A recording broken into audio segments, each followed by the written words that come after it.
கிறிஸ்து இயேசுவுக்குள் மிகவும் அன்பாய் அழைக்கப்பட்ட சகோதர சகோதரிகள் யாவருக்கும் நம்முடைய பிதாவாகிய கர்த்தராகிய இயேசு கிறிஸ்துவின் நாமத்தினாலும் சபையாய் கூடி வந்திருக்கிற அனைவருக்கும் முதலாவது அன்பின் வாழ்த்துக்கள்.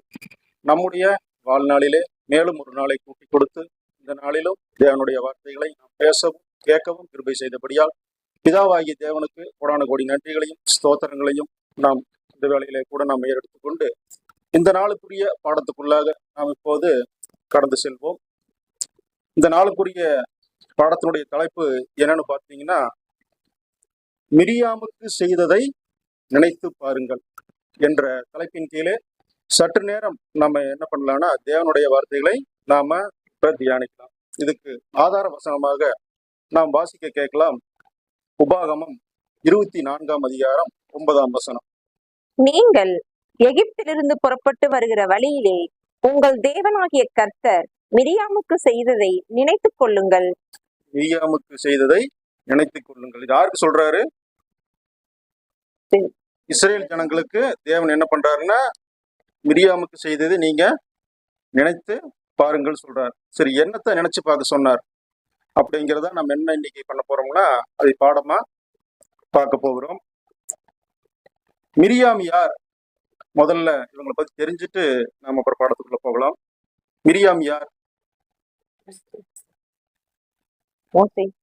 மோசேயின் சகோதரி. நம்ம வாசிக்கலாம் பாருங்க வசனம். என்னாகமம் 26ஆம் அதிகாரம் 59ஆம் வசனம். அம்ராமுடைய மனைவிக்கு யோகபேத் என்று பேர். அவள் எகிப்திலே லேவிக்கு பிறந்த குமாரத்தி. அவள் அம்ராமுக்கு ஆரோனையும் மோசேயையும் அவர்கள் சகோதரியான மிரியாமையும் பெற்றாள். அவங்க அப்பா யாருங்க? மிரியாமுடைய அப்பா அம்ராம். அம்மா யோகேபேத். சகோதரர்கள் யாருங்க? ஆரோன், மோசே. 2 பேரு மிரியாமுக்கு சகோதரர்கள். சரிங்க, யாரு மூத்தவங்க இதுல?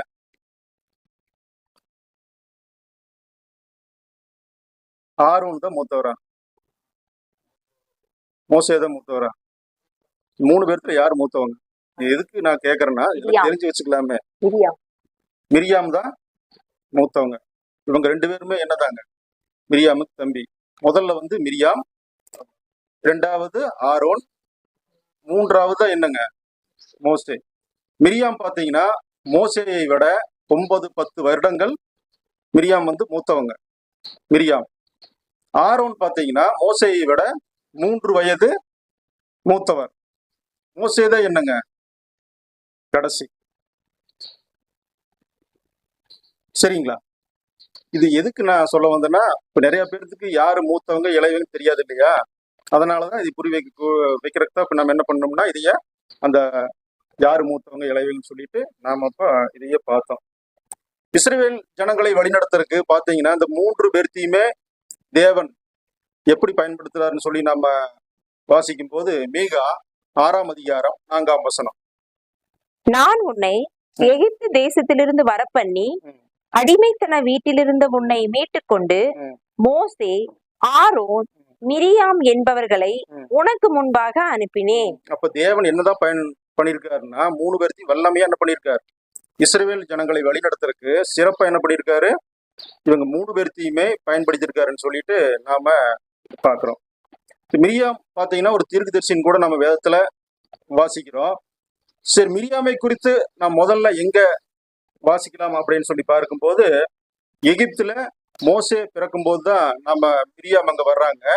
நாம அந்த வசனங்களை நாம தொடர்ந்து வாசிக்கலாம் பாருங்க.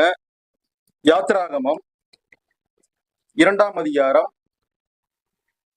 1 to 9 வசனங்கள் வரை நாம் ஒவ்வொரு வசனங்களாக நாம் வாசிக்கலாம். லேவியின் குடும்பத்தாரில் ஒருவன் லேவியின் குமாரத்திகளில் ஒருத்தியை விவாகம் பண்ணினான். 2 பேருமே யாரு தாங்க? அப்பா அம்மா. 2 பேருமே என்னதாங்க? லேவியின் குடும்பம், லேவின் தான் சொல்லிட்டு நாம பாக்குறோம். வாசிங்க. அந்த ஸ்திரீ கர்ப்பவதியாகி ஒரு ஆண் பிள்ளையை பெற்று அது அழகுள்ளது என்று கண்டு அதை 3 மாதம் ஒளித்து வைத்தாள். அதுக்கு மேல என்ன பண்ண முடியல? ஒளித்து வைக்க முடியல. அவங்க என்ன செய்யறாங்கன்னு சொல்லி பார்க்கும்போது தொடர்ந்து வாசிங்க. அவள் அதை அப்புறம் ஒளித்து வைக்க கூடாமல் ஒரு பெட்டியை எடுத்து ம். அதற்கு பிசினும் கீழும் பூசி ம். அதிலே பிள்ளையை வளர்த்தி ம். நதியோரமாய் நாணலுக்குள்ளே வைத்தாள். அவங்க என்ன செஞ்சிருக்காங்க? அவங்க தாய் நதியில விடல. நல்லா அந்த வசனத்தை பாருங்க. நைல் நதியில கொண்டு போய் நாணல் பெட்டி செஞ்சு கொண்டு போய் விடல. நாணல் தட்டு நீங்க பாத்துருக்கீங்க இல்லையா?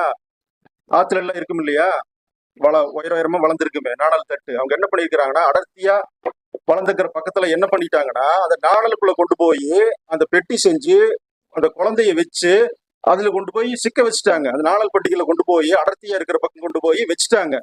ஏன்னா நைல் நதியில விட்டு என்ன பண்ணிருக்கு அந்த குழந்தை? தண்ணியிலேயே போயிருக்கு. அவங்க அப்படி செய்யல. நாணல் தட்டு அதிகமா இருக்கிற இடத்துல கொண்டு போய் அந்த குழந்தைக்கு வச்சதுனால அந்த குழந்தை வந்து நாணல் தட்டுல அப்படியே அந்த ஆத்துக்குள்ள என்ன பண்ணுச்சு? அந்த இடத்துலயே அப்படியே நின்றுட்டு இருந்ததுன்னு சொல்லிட்டு நாம பாக்குறோம். தொடர்ந்து வாசிங்க.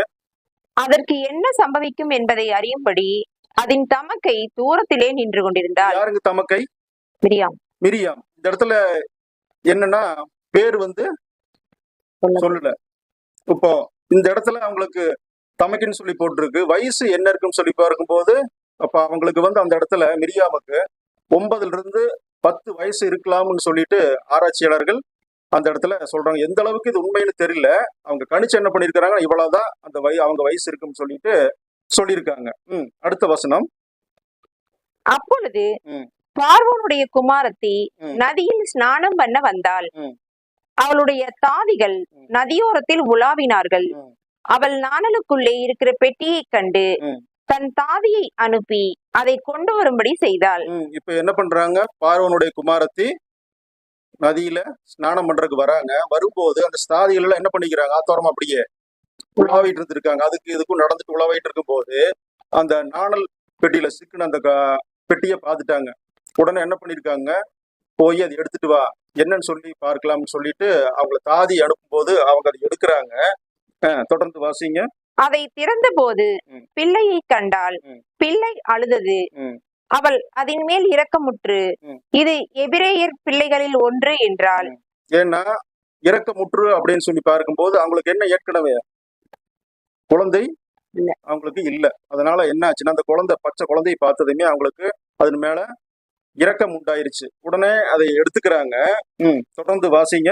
அப்பொழுது அதன் தமக்கை பார்வோனின் குமார்த்தியை நோக்கி, உமக்கு இந்த பிள்ளையை வளர்க்கும்படி எபிரேய ஸ்திரீகளில் பால் கொடுக்கிற ஒருத்தியை நான் போய் உம்மிடத்தில் அழைத்து கொண்டு வரட்டுமா என்றால். மிரியாமுடைய காரியம் பாருங்க. இந்த இடத்துல அவங்க வந்து பார்த்துட்டே பெட்டி நாணல் பெட்டி வந்து நைல் நதியில வச்சாச்சு. தூரத்தில் நின்றுட்டு என்ன நடக்குது, அந்த குழந்தைக்கு என்ன ஆகுமோ ஏதாகும்ட்டு கவனிச்சு பார்த்துட்டே இருக்காங்க. உடனே வர்றாங்க. அந்த அம்மா எடுத்துடுறாங்க. எடுத்ததையுமே இவங்க தைரியம் பாருங்க. மிரியாமுடைய தைரியம். போய் என்ன சொல்லி கேட்கறாங்க? பச்சை குழந்தையா இருக்குது. என்ன சொல்றாங்க? பால் கொடுக்குற ஒரு ஸ்திரியை நானு உங்க இடத்துல கூட்டிட்டு வரட்டுமா அப்படின்னு சொல்லி அந்த அம்மாட்ட போய் எவ்வளவு தைரியமா அங்க கேக்குறாங்க பாருங்க. அடுத்த வசனம். அதற்கு பார்வோனுடைய குமாரத்தி அழைத்து கொண்டு வா என்றாள். இந்த பெண் போய் பிள்ளையின் தாயையே அழைத்து கொண்டு வந்தாள். பாத்தீங்களா? அவங்க தாய்கிட்ட போய் இந்த மாதிரி குழந்தைய அவங்க அம்மா தான் என்ன பண்ணிருக்காங்க, நைல் கொண்டு வந்து போட்டாச்சு. போட்டுட்டு போயிட்டாங்க. தமக்கை தான் என்ன பண்றாங்க, அங்க நின்றுட்டு என்ன நடக்குது ஏது நடக்குதுன்னு வாட்ச் பண்ணிட்டே இருந்துட்டு அங்க வந்து இந்த மாதிரி காரியங்கள். உடனே அவங்க என்ன சொல்றாங்க? பார்வோன் குமாரத்தி அந்த குழந்தைய எடுத்துட்டாங்க.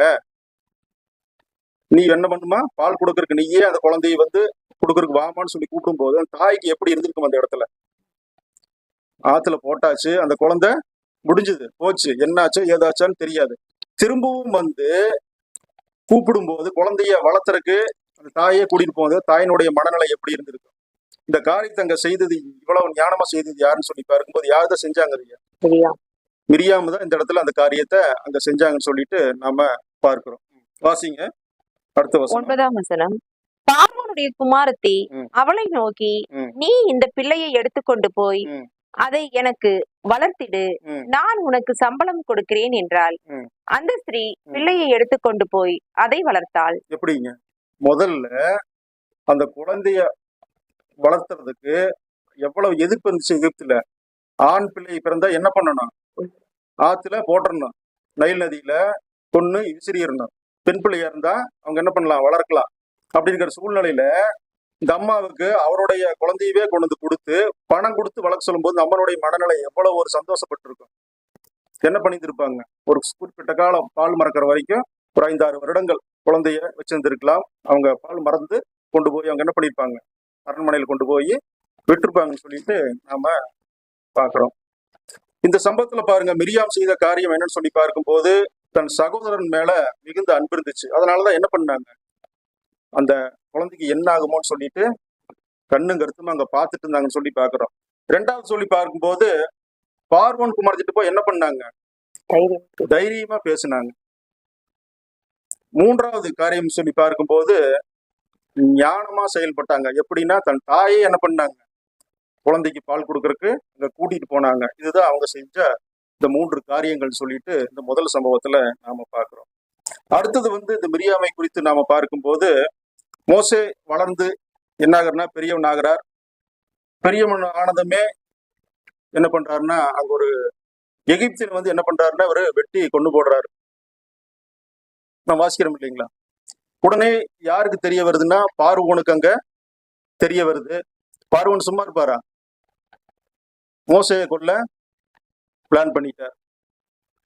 இருந்தா என்னதான் பண்ணுவாங்க, அங்க மோசையை கண்டிப்பா கொண்டு போடுவாங்க. அதனால அவர் என்ன பண்றாருன்னா உயிருக்கு பயந்துட்டு தப்பிச்சு போயிடுறார். எங்க போறாருன்னு சொல்லி பார்க்கும்போது மீதியான் தேசம் தப்பிச்சு அங்க போயிடுறார். அங்க போனதும் 40 வருடங்கள் அங்கேயே மோசே தங்கி அந்த ஆடு மேய்க்கிற வேலையெல்லாம் பார்த்துட்டு இருக்கார். அங்கே அவருடைய மீதியான் தேசத்து மகளான சிப்போரால் அப்படிங்கிறவங்களை திருமணம் பண்றார். திருமணம் பண்ணிட்டு அங்கேயே அந்த ஆடுகளை மேய்ச்சிட்டு அப்படியே 40 வருஷம் அங்கேயே இருக்கும்போது தான் எகிப்தில் இருக்கிற ஜனங்களுடைய கூக்குரல் தேவனுடைய காதுக்கு எட்டும் போதுதான் தேவன் என்ன பண்றாருன்னா மோசேய அந்த முச்சடி தரிசனத்துல கூப்பிடுறாரு.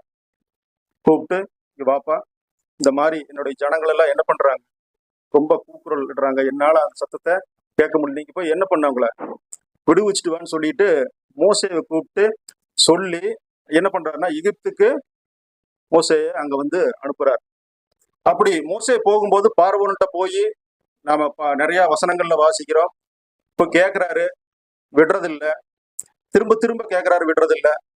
அப்புறம் என்ன நடக்குதுன்னு சொல்லி பார்க்கும்போது கடைசியா 10 வாதைகள் அங்கே நடக்குது. அது முடிஞ்சதுன்னு தான் என்ன பண்றாங்க, பார்வோன் 10வது வாதம் முடிஞ்சதுக்கு அப்புறம் தான் இஸ்ரவேல் ஜனங்கள் எல்லாத்தையும் வெளியே அனுப்புறாங்க. வெளியே எல்லாத்தையும் என்ன பண்றாரு மோசே, எல்லா ஜனங்களையும் அங்க கூட்டிட்டு வர்றாருன்னு சொல்லி நம்ம பார்க்கிறோம். யாத்திராகமம் 14ஆம் அதிகாரம் 31ஆம் வசனம் நாம் வாசிக்கலாம். கர்த்தர் எகிப்தியரில் செய்த அந்த மகத்தான கிரியையை இஸ்ரவேலர் கண்டார்கள். அப்பொழுது ஜனங்கள் கர்த்தருக்கு பயந்து கர்த்தரிடத்திலும் அவருடைய ஊழியக்காரனாகிய மோசேயினிடத்திலும் விசுவாசம் வைத்தார்கள். இப்ப விசுவாசம் யாரு மேலதான் வச்சாங்க, கர்த்தர் மேலையும் வச்சாங்க, வழி நடத்துற மோசே மேலையும் அங்க விசுவாசம் வச்சாங்கன்னு சொல்லிட்டு நாம பாக்குறோம். இப்ப மோசேயும் அவங்க ஜனங்கள் எல்லாருமே என்ன பண்றாங்கன்னா வெளியில செங்கடலெல்லாம் தாண்டி அந்த அற்புதத்தெல்லாம் கண்ட பிற்பாடு தேவனை புகழ்ந்து அங்க என்ன பண்றாங்க, எல்லோரும் சேர்ந்து புகழ்ந்து பாடுறாங்க. மிரியாம் கூட அந்த இடத்துல இருக்காங்க. அவங்களும் என்ன செஞ்சாங்க சொல்லி பார்க்கும்போது நாம் வாசிக்கலாம். யாத்திராகமம் 15ஆம் அதிகாரம் 20-21. ஆரோனின் சகோதரியாகிய மிரியாம் என்னும் தீர்க்கதரிசி ஆனவளும் தன் கையிலே தம்புரை எடுத்துக்கொண்டாள். சகல ஸ்திரீகளும் தம்புர்களோடும் நடனத்தோடும் அவளுக்கு பின்னே புறப்பட்டு போனார்கள். பாத்தீங்களா, முதல் மியூசிக் கருவி வச்சு வியாச்சது சிதிரிகள் வழி நடத்துனது யாருன்னு சொல்லி பார்க்கும்போது முன்னாடி யாரு செஞ்சாங்கன்னு தெரியல. ஆனா கருவியோட யாருதான் பண்ணிருக்காங்க, பாட்டு ஆராதனை நடத்தினது யாருன்னு சொல்லி பார்க்கும்போது அந்த மிரியாம தான் என்ன பண்ணிருக்கிறாங்க, தேவனை புகழ்ந்து அங்க பாடி இருக்கிறாங்கன்னு சொல்லி நாம வசனத்துல வாசிக்கிறோம். அடுத்த வசனம் வாசிங்க. மிரியாம் அவர்களுக்கு பிரதிவசனமாக கர்த்தரை பாடுங்கள், அவர் மகிமையாய் வெற்றி சிறந்தார், குதிரையையும் குதிரை வீரனையும் கடலிலே தள்ளினார் என்று பாடினாள். இந்த இடத்துல பார்க்கும்போது எல்லா ஸ்திரீகளுக்கும் முன்மாதிரியா என்ன பண்ணாங்கன்னா மிரியாம் அங்க இருந்தாங்கன்னு சொல்லிட்டு பார்க்கிறோம். இந்த இடத்துல கூட தேவனுக்கு நன்றி செலுத்துற மனப்பான்மையோட அங்க இருந்தாங்கன்னு சொல்லிட்டு நம்ம மிரியாம குறிச்சு இந்த காரியங்கள்ல நாம பார்க்கிறோம். தொடர்ந்து பாருங்க, இஸ்ரேல் ஜனங்கள் மோசே தலைமையில கானானை நோக்கி அங்க போயிட்டு இருக்காங்க. அப்படி போகும்போது வழியில மோசையுடைய மனைவி அவருடைய பிள்ளைகள் 2 பேரும் வந்து என்ன பண்றாங்கன்னா மோசையோட வந்து சேர்ந்துக்கிறாங்க. அவர்களும் என்ன பண்றாங்க, சேர்ந்து பிரயாணம், மோசையோடைய ஜனங்களுடைய அவர்களும் சேர்ந்து அங்க பிரயாணம் போறாங்க. அப்போ என்ன சம்பவம் அங்க நடக்குது அப்படின்னு சொல்லி நாம வாசிக்கும் போது, என்னாகமம் 12ஆம் அதிகாரம் 1ஆம் வசனம். எத்தியோப்பியா தேசத்து ஸ்திரீயை மோசே விவாகம் பண்ணியிருந்தபடியினால் மிரியாமும் ஆரோனும் அவன் விவாகம் பண்ணின எத்தியோப்பியா தேசத்து ஸ்திரீ நிமித்தம் அவனுக்கு விரோதமாய் பேசி. போதும். வசனத்துல வாச்சம் இல்லைங்களா, என்ன விரோதமா பேசியிருப்பாங்க? மிரியாமும் ஆரோனும் அவன் விவாகம் பண்ணின எத்தியோப்பியா தேசத்து ஸ்ரீ நிமித்தம் அவனுக்கு விரோதமாய் பேசி. என்ன விரோதமாய் பேசியிருக்கிறதுக்கு சான்ஸ் இருக்கு? இவங்க ஒரு புறஜாதி. மோசைக்கு தேவன் கொடுத்த பிரமாணம் என்ன? அதை வாச்சிடலாம் பாருங்க. உபாகமம் 7ஆம் அதிகாரம் 3-4 வசனங்கள். அவர்களோட சம்பந்தம் களவாயாக உன் குமாரத்திகளை அவர்கள் குமாரருக்கு கொடாமலும் அவர்கள் குமாரத்திகளை உன் குமாரருக்கு கொல்லாமலும் இருப்பாயாக. என்னை பின்பற்றாமல் அந்நிய தேவர்களை சேவிக்கும்படி அவர்கள் உன் குமாரரை விலக பண்ணுவார்கள்.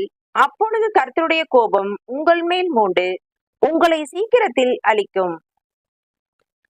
யாருக்கு சொன்னது? இஸ்ரேல் ஜனங்களுக்கு தேவன் என்ன சொன்னது? நீங்க என்ன பண்ணுங்க, மற்ற ஜாதிகளை புறஜாதிகளை கல்யாணம் பண்ணாதீங்க, சம்மதம் கலந்துடாதீங்கன்னு சொன்னார். இத காரணமா வச்சு அவங்க பேசியிருப்பாங்களா? மிரியாவும் ஆரோனும், மோசே நீ என்ன பண்ண, நீ அங்க போய் மீதான தேசம் போய் புறஜாதி போய் இந்த சிப்பரோட கல்யாணம் பண்ணிட்டு வந்துட்ட, இத காரணம் வச்சு அவங்க வந்து விரோதமா பேசியிருப்பாங்களோ?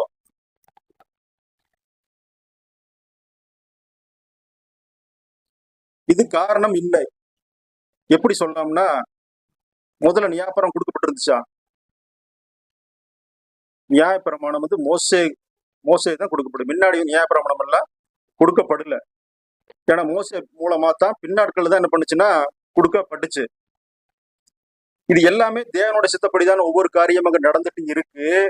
தேவனை என்ன பண்ணார், இந்த காரியங்கள் எல்லாம் என்ன பண்ணாருன்னா அங்க அனுமதிச்சார். இதே மாதிரிதான் வேதத்துல ஒரு புறஜாதி ஸ்திரீ இயேசு கிறிஸ்துனுடைய வம்ச வரலாறுல வந்தாங்க. யார் அவங்க? புறஜாதி ஸ்திரீ இயேசு கிறிஸ்துனுடைய வம்ச வரலாறுல அவங்க வந்துட்டாங்க. ராகாபு, இன்னொரு ஸ்திரீ இருக்காங்க, ரூத்து. இவங்க புறஜாதி தானே.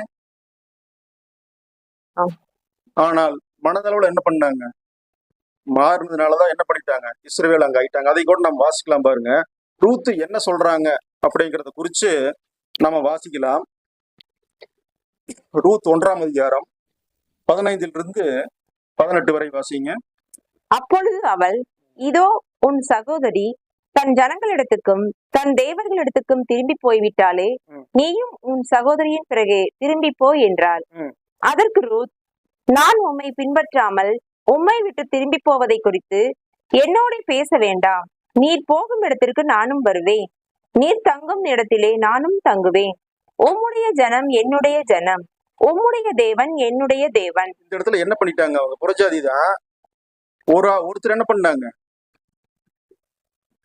அவங்க இனத்துக்கு என்ன பண்ணிட்டாங்க, திரும்பி போயிட்டாங்க. ஆனா அந்த என்ன சொல்றாங்க, உம்முடைய ஜனம் என்னுடைய ஜனம், உம்முடைய தேவன் என்னுடைய தேவன். அப்ப இந்த இடத்துலயே அவங்க என்ன ஆயிட்டாங்க, மனசளவுல என்ன பண்ணிட்டாங்க, புறஜாதியிலிருந்து இஸ்ரவேல் ஜனங்களா இந்த இடத்துல பண்ணிட்டாங்கன்னா மாறிட்டாங்க. இன்னும் 2 வசனம் கூட வாச்சிருங்க. நீ மரணம் அடையும் இடத்தில் நானும் மரணம் அடைந்து அங்கே அடக்கம் பண்ணப்படுவேன். மரணமே அல்லாமல் வேறொன்றும் உம்மை விட்டு என்னை பிரித்தால் கர்த்தர் அதற்கு சரியாகவும் அதற்கு அதிகமாகவும் எனக்கு செய்ய கடவர் என்றாள். அவள் தன்னோட கூட வர மன உறுதியா இருக்கிறதை கண்டு அப்புறம் அதை குறித்து அவளோட ஒன்றும் பேசவில்லை. அவள் தன்னோடு கூட வர மன உறுதியா இருக்க கண்டு. பாத்தீங்களா எந்த அளவுக்கு உறுதியா இருந்து என்ன பண்ணிட்டாங்கன்னா, புறஜாதியிலிருந்து இங்க வந்து என்ன பண்ணிட்டாங்கன்னா இஸ்ரவேல் ஜனங்களோட இங்க ஒண்ணாயிட்டாங்க. இஸ்ரவேல் கோத்திரத்துல என்ன பண்ணிட்டாங்க, பின்னாடி இயேசு கிறிஸ்துனுடைய வம்ச வரலாறுலயே அவங்க பேரு வந்ததுன்னு சொல்லிட்டு பாக்குறோம். இதே மாதிரிதான் சிப்போரால் பாத்தீங்கன்னா புறஜாதி தான். ஆனாலும் பார்த்தீங்கன்னா ஆபிரகாமுடைய சந்ததியில இருந்து தான் இவங்க வந்தாங்கன்னு சொல்லி நாம கூட அதை பார்க்கலாம் பாருங்க. ஆதியாகமம் 25ஆம் அதிகாரம் 1-2 வசனங்கள். ஆபிரகாம் கேத்தூரால் என்னும் பேர் கொண்ட ஒரு ஸ்திரீயையும் விவாகம் பண்ணி இருந்தான். இது 3வது மனைவி ஆபிரகாமுக்கு. வாசிங்க. அவள் அவனுக்கு சிம்ரானையும் ம், யக்சானையும் ம், மேதானையும் ம். மீதியானையும் போதும். யாருங்குது? மீதியான். எதுல இருந்து வந்தவங்க? ஆபிரகாமுடைய சந்ததியில இருந்து வந்தவங்க தான் இந்த சிப்போரான்னு சொல்லிட்டு கூட நாம பாக்குறோம்.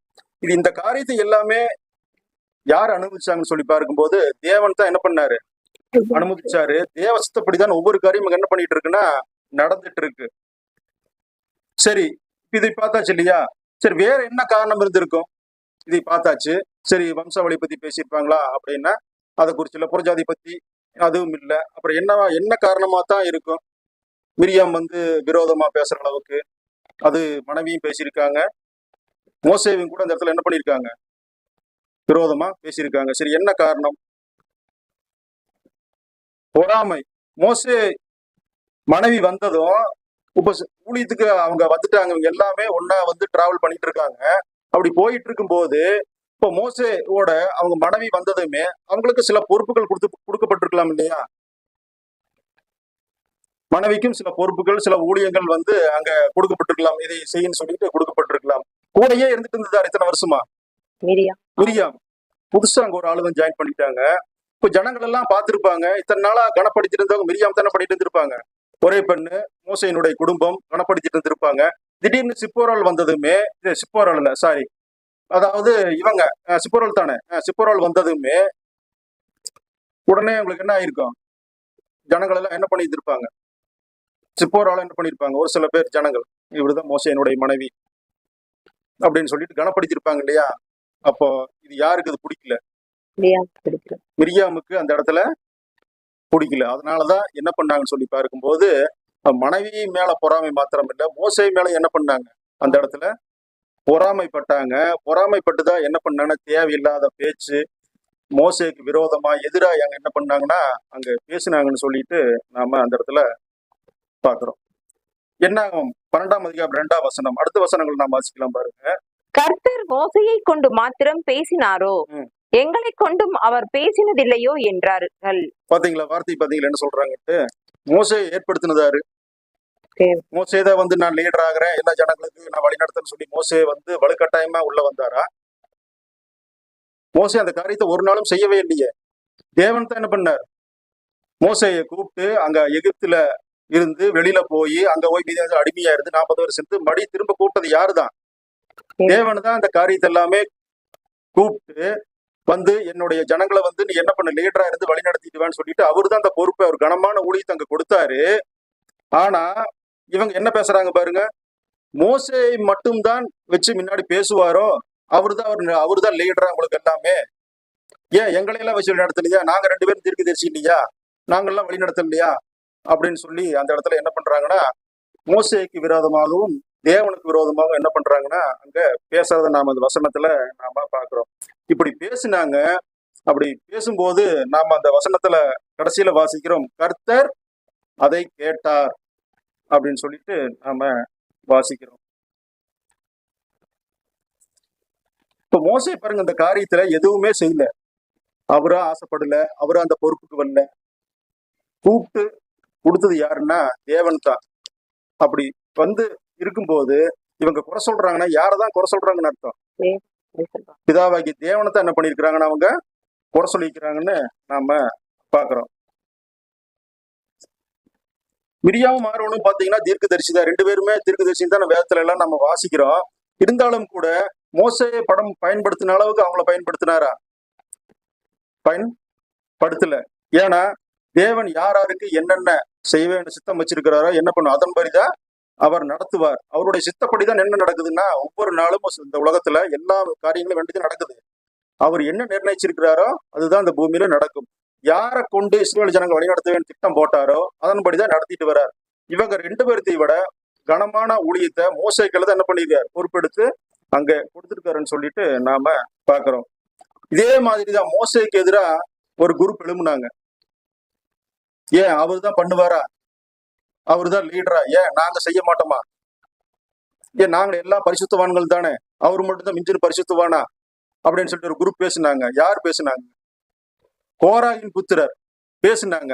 வாசிக்கலாம் பாருங்க, என்னாகமம் 16ஆம் அதிகாரம் 3ஆம் வசனம். என்னாகமம் 16ஆம் அதிகாரம் 3ஆம் வசனம்.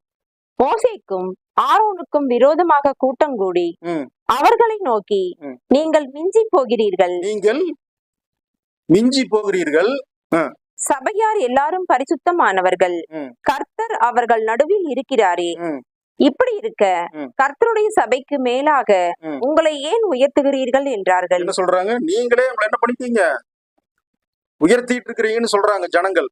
கோராகின் புத்திரர் சொல்றாங்க, அவர் அப்படி உயர்த்திட்டு இருந்தவரா? அவங்க அந்த காரியத்தை செய்யவே இல்லையே. நாம அதே அதிகாரத்தை தொடர்ந்து வாசிக்கலாம் பாருங்க. என்னாகமம் 16ஆம் அதிகாரம் 28 35 வசனங்கள் வரை நாம் வாசிக்கலாம். அப்பொழுது மோசே, இந்த கிரியைகளை எல்லாம் செய்கிறதற்கு கர்த்தர் என்னை அனுப்பினார் என்றும், அவைகளை நான் என் மனதின்படியே செய்யவில்லை என்றும் நீங்கள் எதினாலே அறிவீர்கள் என்றால். அவருதாப்ப எங்களை வழி நடத்திட்டு இருக்காரு. தேவன் தான் எல்லா வகையிலும் வழி நடத்துறாரு. அவர் சொல்றதான் நான் செஞ்சுட்டு இருக்கேன், தனியா வந்து நான் எந்த காரியத்தையும் செய்யல அப்படின்னு சொல்லிட்டு அங்க பேசுறாரு பாருங்க. படிங்க 29ஆம் வசனம். சகல மனிதரும் சாகிறபடி இவர்கள் செத்து சகல மனிதருக்கும் நேரிடுகிறது போல இவர்களுக்கும் நேரிட்டால் கர்த்தர் என்னை அனுப்பவில்லை என்று அறிவீர்கள். கர்த்தர் ஒரு புதிய காரியத்தை நேரிடச் செய்வதால் பூமி தன் வாயை திறந்து இவர்கள் உயிரோடே பாதாளத்தில் இறங்கத்தக்கதாக இவர்களையும் இவர்களுக்கு உண்டான யாவையும் விழுங்கி போட்டதேயானால் இந்த மனிதர் கர்த்தரை அவமதித்தார்கள் என்பதை அறிந்து கொள்வீர்கள் என்றான். என்ன பண்றாரு மோசே? வித்தியாசமான ஒரு காரியத்தை வந்து என்ன பண்றாரு சொல்றாரு. எப்பவுமே நார்மல் நடக்கிற காரியத்தை சொன்னா நீங்க என்ன பண்ணிருவீங்க, நடந்துச்சுன்னு சொல்லியிருக்கீங்க. ஒரு வித்தியாசமா எதிர்பார்க்காத காரியத்தை வந்து தேவன் செய்வார்னு சொல்லிட்டு இந்த இடத்துல மோசே பேசிட்டு இருக்காரு. வாசிங்க தொடர்ந்து. அவன் இந்த வார்த்தைகளை எல்லாம் சொல்லி முடித்தவுடனே அவர்கள் நின்றிருந்த நிலம் பிளந்தது, பூமி தன் வாயை திறந்து அவர்களையும் அவர்கள் வீடுகளையும் கோராகுக்குரிய எல்லா மனிதரையும் அவர்களுக்கு உண்டான சகல பொருள்களையும் விழுங்கி போட்டது. அவர்கள் தங்களுக்கு உண்டானவை எல்லாவற்றோடும் உயிரோடே பாதாளத்தில் இறங்கினார்கள். பூமி அவர்களை மூடிக்கொண்டது. இப்படி சபையின் நடுவில் இருந்து அழிந்து போனார்கள். அவர்களை சுற்றிலும் இருந்த இஸ்ரவேலர் யாவரும் அவர்கள் கூக்குரலை கேட்டு பூமி நம்மையும் விழுங்கி போடும் என்று சொல்லி ஓடினார்கள். அடுத்த வசனம். அக்கினி கர்த்தருடைய சந்நிதியிலிருந்து புறப்பட்டு தூபங்காட்டின 250 பேரையும் பட்சித்து போட்டது. எத்தனை பேரை பட்சித்து போட்டது இந்த இடத்துல? 250 பேரை. எப்படிதான் அவங்க செத்தாங்கன்னு சொல்லி பார்க்கும்போது நிலம் என்ன பண்ணிருச்சு, 2ஆ பிளந்து அங்க என்ன பண்ணிட்டாங்க, அவங்க வம்சாவளி எல்லாம் அந்த கோராகின் வம்சம் அப்படியே என்ன பண்ணிட்டாங்கன்னா அப்படியே நிலத்துக்குள்ள போயிட்டாங்க. அங்க பாக்குற ஜனங்களுக்கு எல்லாம் எப்படி இருந்திருக்கும், மற்ற ஜனங்கள் சுற்றிங்களுக்கு எவ்வளவு ஒரு பயத்துல திகிலா இருந்திருப்பாங்க. அந்த அளவுக்கு என்ன பண்ணாருன்னா தேவன் அந்த காரியத்தை மோசேக்கு விரோதமாகவும் தேவனுக்கு விரோதமா பேசும்போது அந்த காரியத்தை அங்க செஞ்சாருன்னு சொல்லிட்டு நாம பார்த்தோம். அங்க பாருங்க, மிரியா மோசேக்கு விரோதமா பேசின போதும் நாம் வசனத்துல வாச்சோம், கர்த்தர் அதை கேட்டார்னு சொல்லிட்டு நாம வாச்சோம். தேவன் கேட்டு அந்த இடத்துல அவங்களுக்கு என்ன செஞ்சார் அப்படிங்கிறத நாம வாசிக்கலாம் பாருங்க. என்னாகமம் 12ஆம் அதிகாரம் 2 15 வசனங்களை ஒவ்வொரு வசனமாக நாம் வாசிக்க கேட்போம். கர்த்தர் மோசேயை கொண்டு மாத்திரம் பேசினாரோ, எங்களை கொண்டும் அவர் பேசினதில்லையோ என்றார்கள். கர்த்தர் அதை கேட்டார். கர்த்தர் அதை கேட்ட விரோதமா பேசினா தேவன் என்ன பண்ணிட்டாரு, தேவன் கேட்டார். கேட்டு என்ன செஞ்சாருன்னு சொல்லி நாம பார்க்கும்போது நாம் வாசிக்கலாம் பாருங்க. அடுத்த வசனத்திலிருந்து வாசிக்கலாம். மோசேயானவன் பூமியில் உள்ள சகல மனிதரிலும் மிகுந்த சாந்த குணமுள்ளவனாய் இருந்தான். இந்த இடத்துல பாருங்க ஒரு வசனம் எப்படி வருதுன்னு பாருங்க. மோசேக்கு தெரிஞ்சிருக்குமே இல்லையா, மிரியாம் பேசுறது, ஆரோன் இந்த மாதிரி தவறா பேசுனது, இந்த மாதிரி நடத்துறது எல்லாமே மோசேக்கு தெரிஞ்சிருக்குமே இல்லையா? தெரியாம இருக்குமா? நிச்சயமா என்ன பண்ணிருக்கு வேணும், மோசேக்கு தெரியாம இந்த காரியம் நடக்குமா? தெரிஞ்சும் கூட மோசே எப்படி இருந்தாருன்னு சொல்லி பார்க்கிறோம். சாந்த குணமுள்ளவளா இருந்தார். அவர் எந்த ஆக்ஷனுமே என்ன பண்ணல, மிரியாம் மேலேயோ ஆரோன் மேலேயோ எதுவுமே பேசல, எதுவுமே சொல்ல, தேவன் பார்த்துக்குவான்னு சொல்லிட்டு அமைதியா அந்த இடத்துல இருந்தார். ரொம்ப சாந்தமா இருந்திருக்கார்.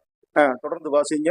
சடுதியிலே கர்த்தர் மோசேயையும் ஆரோனையும் மிரியாமையும் நோக்கி, நீங்கள் 3 பேரும் ஆசரிப்பு கூடாரத்துக்கு புறப்பட்டு வாருங்கள் என்றார். 3 பேரும் போனார்கள். இப்போ தேவன் கேட்டாரு, கேட்டு என்ன பண்ணிட்டாரு? நீங்க என்ன பண்ண? உடனடியா 3 பேரும் கிளம்பி என்னுடைய சந்ததிக்கு வாங்கன்னு சொல்லிட்டு 3 பேர்த்தையும் கூப்பிட்டாரு. 3 பேரும் என்ன பண்றாங்க? போறாங்க. வாசிங்க. 5ஆம் வசனம். கர்த்தர் மேகத்தூணில் இறங்கி கூடார வாசலிலே நின்று ஆரோனையும் மிரியாமையும் கூப்பிட்டார். அவர்கள் இருவரும் போனார்கள்.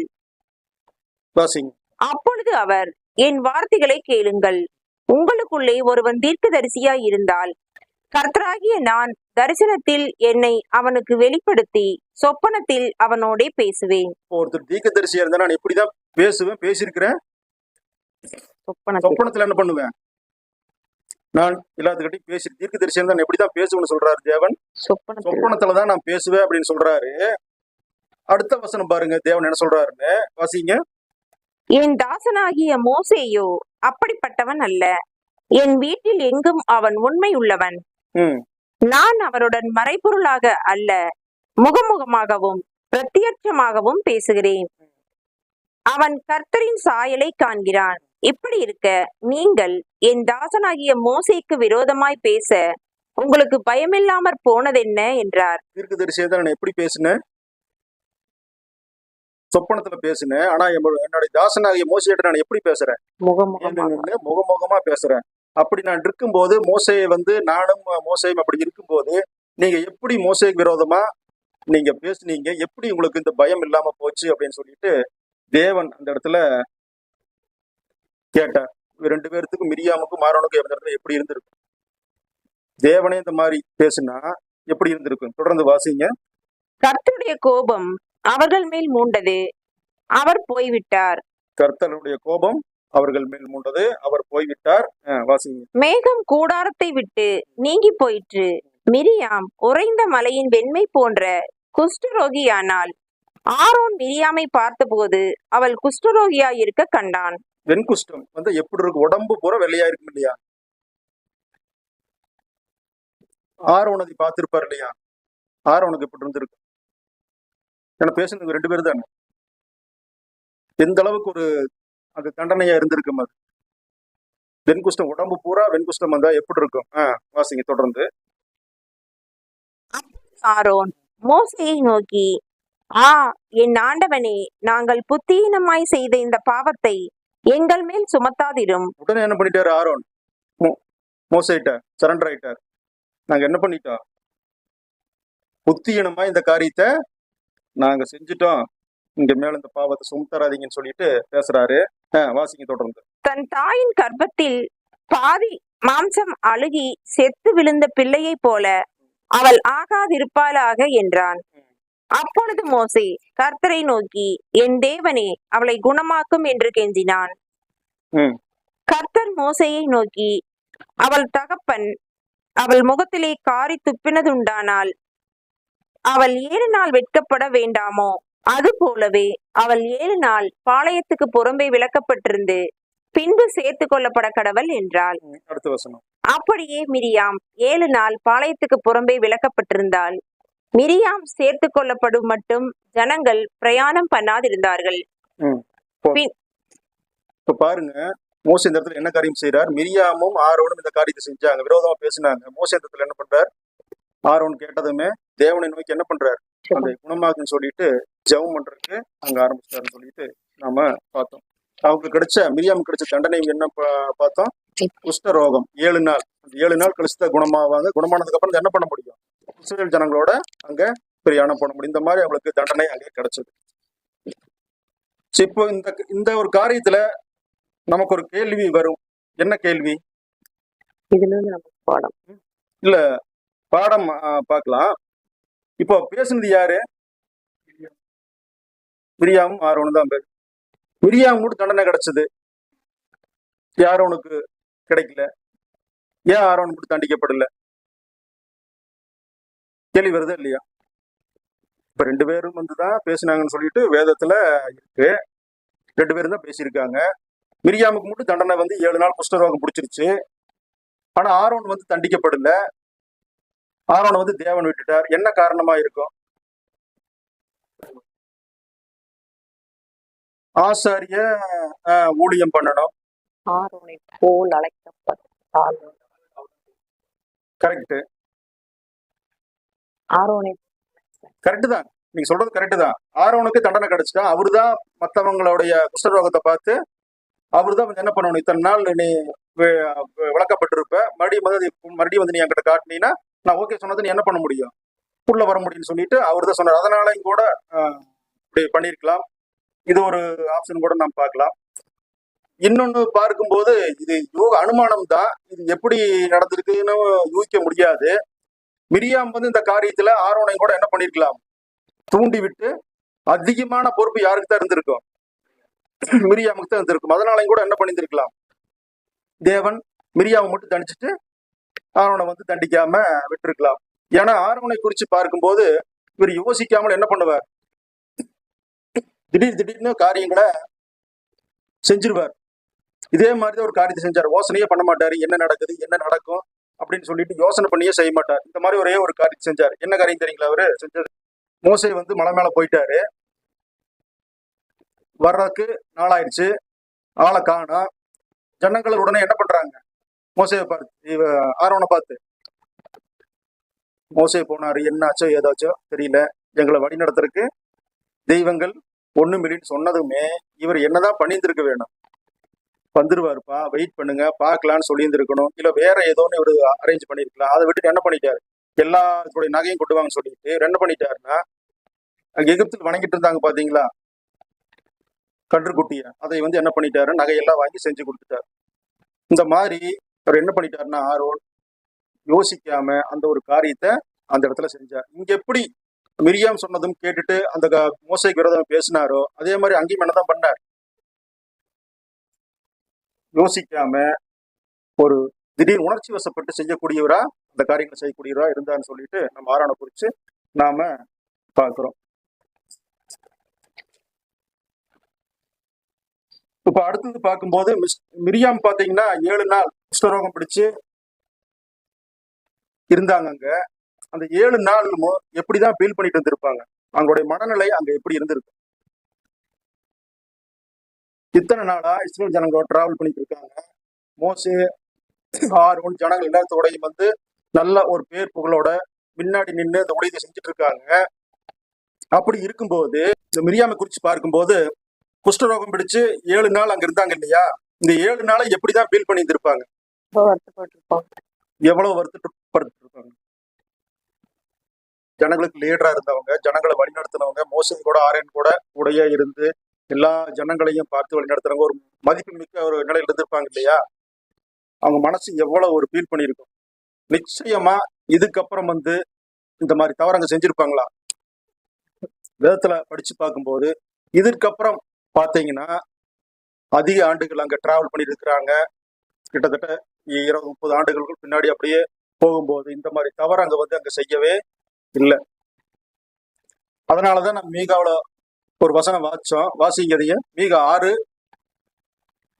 நான் உன்னை எகிப்து தேசத்திலிருந்து வரப்பண்ணி அடிமைத்தன வீட்டில் இருந்த உன்னை மீட்டு கொண்டு மோசே ஆரோன் மிரியாம் என்பவர்களை உனக்கு முன்பாக அனுப்பினேன். இந்த இடத்துல பாருங்க, மோசே ஆரோனை மட்டும் பேரை சேர்த்துல யாரு பேரையும் சேர்த்திருக்காரு, மிரியாம் பேரையும் இங்க சேர்த்திருக்காரு. ஏன்னா அந்த அளவுக்கு அவங்களும் என்னதான் பண்ணியிருக்காங்க, இஸ்ரேல் ஜனங்களுக்கு அங்க ஊழியத்தை செஞ்சிருக்காருன்னு சொல்லிட்டு நம்ம பார்க்கிறோம். அடுத்ததா பார்க்கும்போது மிரியாமுடைய மரணம் பார்க்கும்போது என்னாகமம் 20ஆம் அதிகாரம் 1ஆம் வசனம். இஸ்ரவேல் புத்திரரின் சபையார் எல்லாரும் 1ஆம் மாதத்தில் சீன் வனாந்தரத்திலே சேர்ந்து ஜனங்கள் காதேசிலே தங்கி இருக்கையில் மிரியாம் மரணம் அடைந்து அங்கே அடக்கம் பண்ணப்பட்டாள்.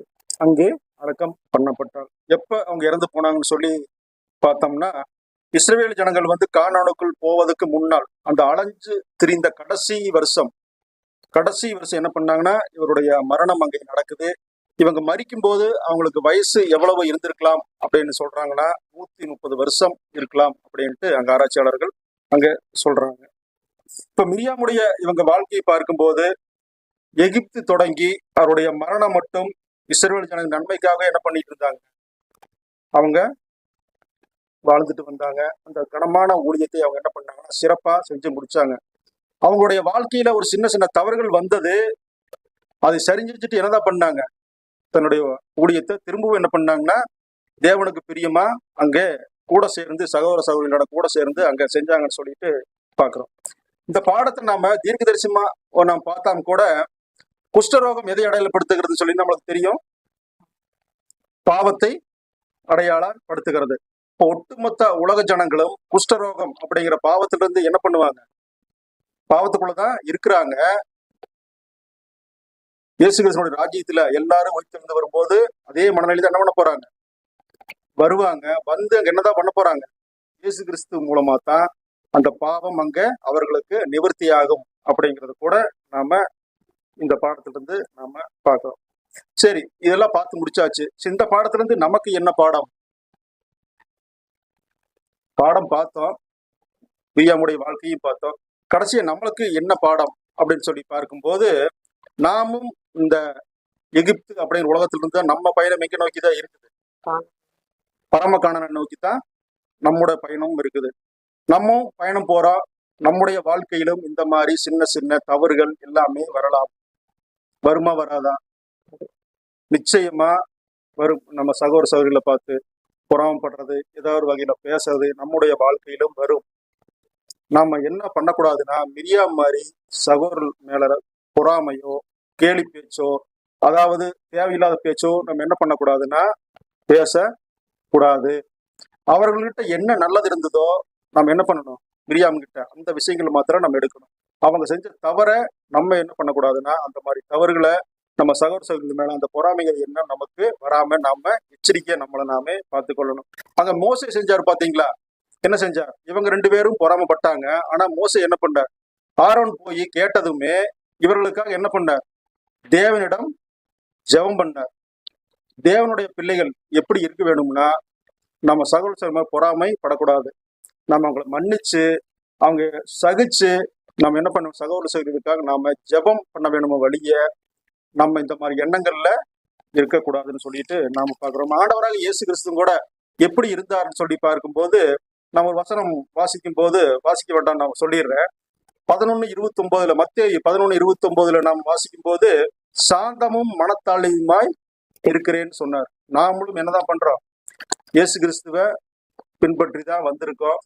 அவருடைய பிள்ளைகளா நாம இருக்கோம். இயேசு கிறிஸ்துவுக்கு பிரியமான நாம அந்த ஊழியத்தை நாமளும் என்ன பண்றோம், ஒவ்வொருத்தருக்கும் தேவன் கொடுத்திருக்கார். இந்த ஊழியத்துல நாமளும் என்ன பண்றோம், ஒவ்வொரு நாளும் சகோதர சகோதரியோட டிராவல் பண்ணிட்டே இருக்கிறோம்.